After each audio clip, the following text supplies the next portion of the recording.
Les travailleurs du Burkina Faso, à l'instar des travailleurs du monde entier, ont commémoré hier 1er mai la fête du travail.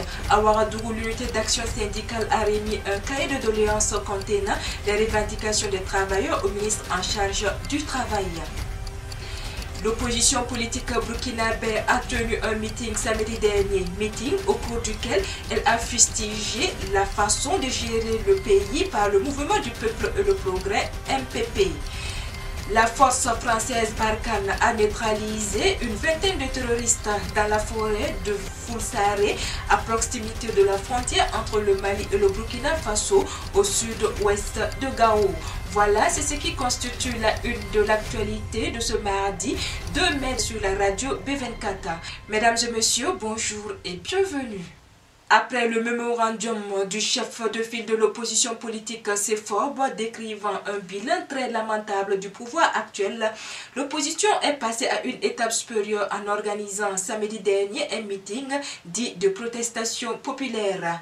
Pour l'occasion, il a été dévoilé la nouvelle plateforme qui pourrait servir de programme commun à tous les partis de formation politique qui la composent et proposer ainsi une alternative au Burkinabé. Après plus d'un an après leur arrivée au pouvoir, notre désillusion est totale et notre découragement est sans pareil. C'est le tableau dressé par le chef de file de l'opposition, Zéphirin Diabré. Sur près d'une quarantaine de minutes de discours, Zéphirin Diabré a fait part de la nouvelle plateforme de l'opposition de 200 marqueurs qui serviront de base d'interpellation du gouvernement. Dans leur diversité, un point commun se dégage, c'est que le MPP gère mal le Burkina Faso, a déclaré Zéphirin Diabré. Il s'est par ailleurs étonné que lorsque l'on dit « le pays va mal », le parti au pouvoir accuse les 27 années de règne de Blaise Compaoré. Hier lundi, les travailleurs du Burkina Faso ont commémoré la 131e journée internationale du travail. À Ouagadougou, les militants et militantes des centrales syndicales et des syndicats autonomes regroupés au sein de l'unité d'action syndicale UAS ont marqué l'événement par une marche meeting. À cette occasion, le président du mois de l'UAS, Yamba Georges Kwanda, a remis un cahier de doléances au ministre de la fonction publique du travail et de la protection sociale, Clément Sawadoro. Pour le président du mois, le cahier de doléances comprend les préoccupations de tous les travailleurs du Burkina issus de tous les types de métiers. Il est constitué de 41 points répartis en 5 axes, à savoir le pouvoir d'achat et les conditions de vie et de travail, de l'éducation et de la santé, des libertés démocratiques et syndicales, de l'impunité et de l'assainissement, de la gestion de la chose publique, des revendications en faveur des acteurs du secteur informel et des paysans. Le premier de la doléance est l'augmentation des salaires et pensions de 25% pour tous les travailleurs pour compter de janvier 2017. Le ministre en charge du travail a indiqué que le gouvernement se penchera sur les différents points afin de les examiner. Cependant, il a ajouté que l'exécutif ne pourra tout satisfaire tout de go. Je cite, « Tout ce que nous pouvons faire pour consolider les acquis des travailleurs, nous allons le faire à commencer par le respect des libertés démocratiques et syndicales et du principe du dialogue social. » Pour les revendications qui ont un caractère économique et des incidences, nous allons aussi les étudier pour les inscrire dans le cadre du possible, sans oublier les autres composantes de la population burkinabé, a fait savoir Clément Sawadoro. Parlons toujours de revendications. Cette fois-ci, c'est les différentes associations de défense des droits des aides ménagères et domestiques qui ont échangé du 29 avril au 1er mai dernier à Ouagadougou sur leurs conditions de vie et de travail dans les ménages afin de trouver des solutions pour faire respecter leurs droits. Je cite, « Nous les aides ménagères, nous subissons toutes sortes de violences de la part de nos employeurs. Au sortir de ce forum, nous voulons que nos droits soient respectés. C'est pourquoi nous avons invité les autorités pour trouver une solution, dit Zenabo Compaoré, présidente de l'Association de défense des droits des aides ménagères et domestiques du Burkina Faso. Ils comptent se faire entendre. Ils useront donc de tous les moyens pour y parvenir.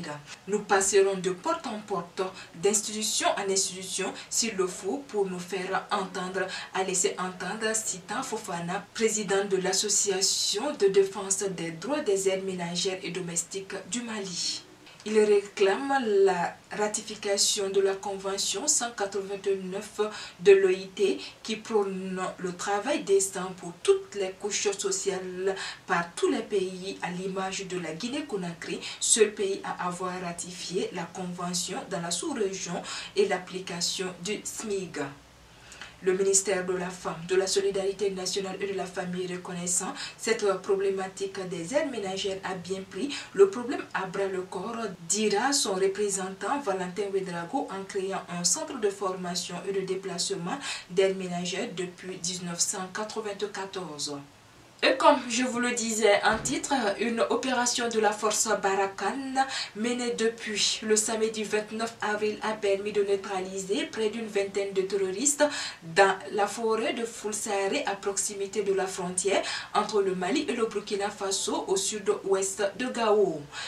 Exploitant les renseignements collectés dans cette région, l'opération a reposé sur l'action coordonnée d'avions, de chasse et d'hélicoptères de commando déposés ainsi que d'équipes opérationnelles de déminage de Barkhane. L'exploitation des informations recueillies lors de l'opération Panga et du renseignement a permis d'identifier des zones de dépôt logistique des groupes armés terroristes dans la forêt de Fulsare. Le déclenchement de l'opération baptisée Bayard a amené des Mirage 2000 à conduire des frappes aériennes sur ses objectifs. Deux hélicoptères d'attaque Tigre sont ensuite intervenus pour sécuriser la zone et permettre de poser des groupes de commando montagne par l'hélicoptère Caïman. Ces derniers se sont alors déployés afin de contrôler la zone autour des positions de l'ennemi.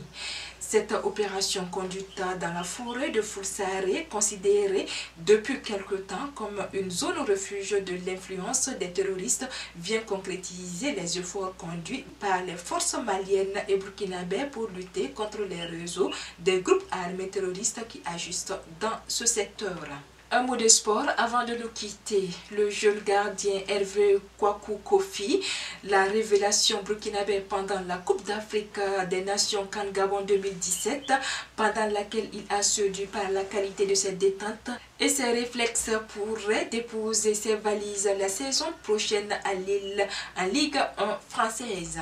Cette bonne prestation qui a contribué à la 3e place des étalons du Burkina Faso à la CAN 2017 pourrait payer puisque le jeune gardien sociétaire de l'ASEC d'Abidjan est annoncé à Lille.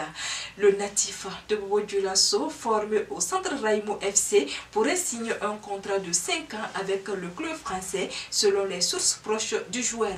Toutefois, Lille n'est pas le seul club qui s'intéresse à Hervé Kwaku Kofi et les choses pourraient changer d'ici là. Voilà, c'est ici que s'arrête l'actualité de ce jour sur la radio B24. L'actualité continue sur www.radiob24.com. Merci à vous que nous avez suivis et excellente journée à vous.